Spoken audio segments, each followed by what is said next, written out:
Здравейте, радвам се отново да ви видя. Сега искам да ви покажа един друг тип тлета, които са малки и съответно за по-лесна работа. Аз обичам такъв тип тлета да работя. Те също са фейл, се ведат. И това ще ви кажа, ето този модел. Значи те обикновено са само за разбавяне, не са зеленоляво. Може би, предполагам, че сте виждали такива тлета с малко по-различен цвят зеленоляво. Аз всъщност по случайност имам и бях взел едно зеленоляво. Ето както изглежда. То пак е за разбавно и зеленоляво. И то с разликата, че дръжката е по-малка като дебелина и както за шийката на тлетото. Сега, например, аз ви показвам разликата каква е. Че тук е по-дебело, това е по-тънкото и това е само нали, зеленоляво. Но бих казал, че е удобно, нали, за по-малките тайли. Но аз не го предпочитам особено с лакираното, а предпочитам да е такова с мат, че ми е по-лесно да работи и по-удобно някакси. Сега няма много да говоря, само ще ги вада и ще ги показвам. Ето как изглеждат. Тук малко са някакси си по-течни дупките, но става, не е болка за умиране. И ще ги изваждам едно по едно. Ето как изглеждат.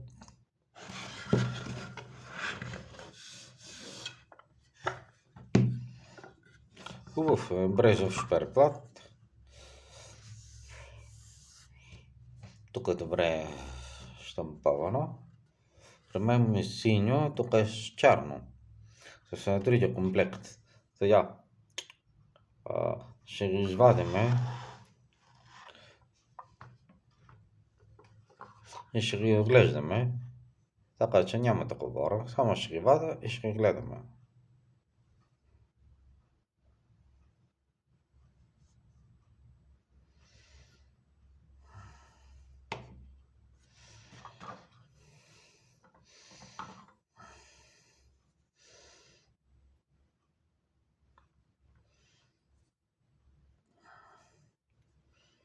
Във всеки случай не са ефтини тлетата.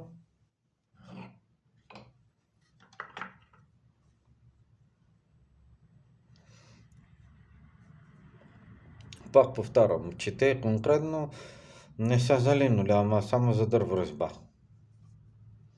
И затова такъв сет рядко се намира. Повечето за линолеуми ще ги видите по-тъмно кафяви. Дръжката на този тип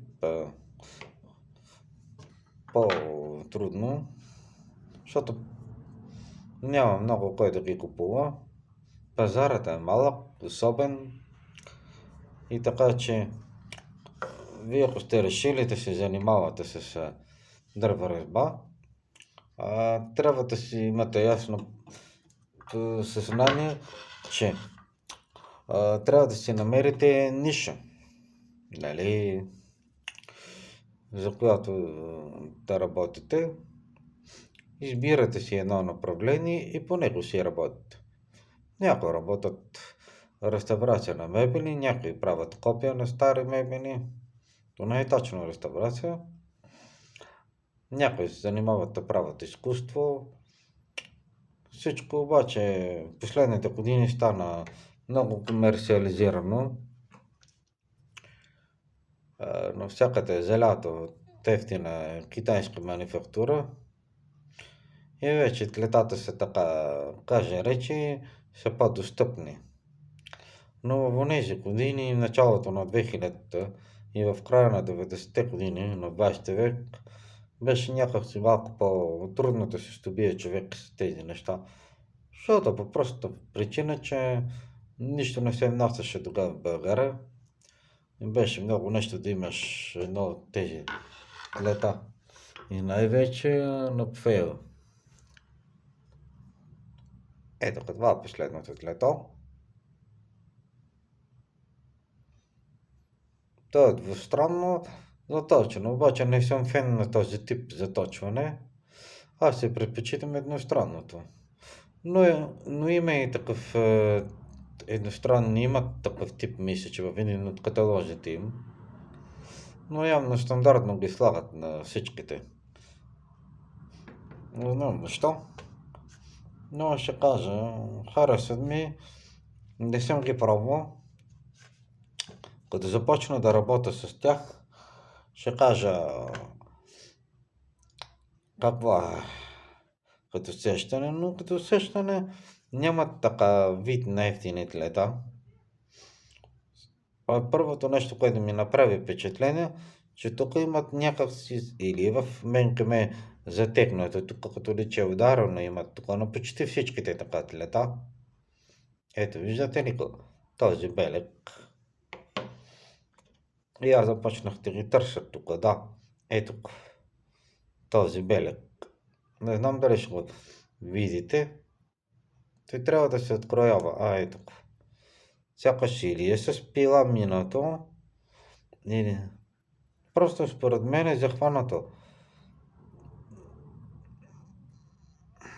на някаква стойка или на мен не мога да определя. А може би там, нали, за градусите, ама те повечето там във фабриката на Фейл ги правят горе-долу на око, както съм виждал по техни клипове. Не знам какво са правили в завода. А това мисля, че вече не ме вълнува. Ето и тук има. Но още взето добре се усещат, нали? Не са толкова тежки, но и стабилни се усещат. Така. Но на пипане острички са си доста. Ами това. За сега така от мене. Така че до следващия път ще се видиме и ще покажа как дялам. Ами това е сега от мен. До следващия път.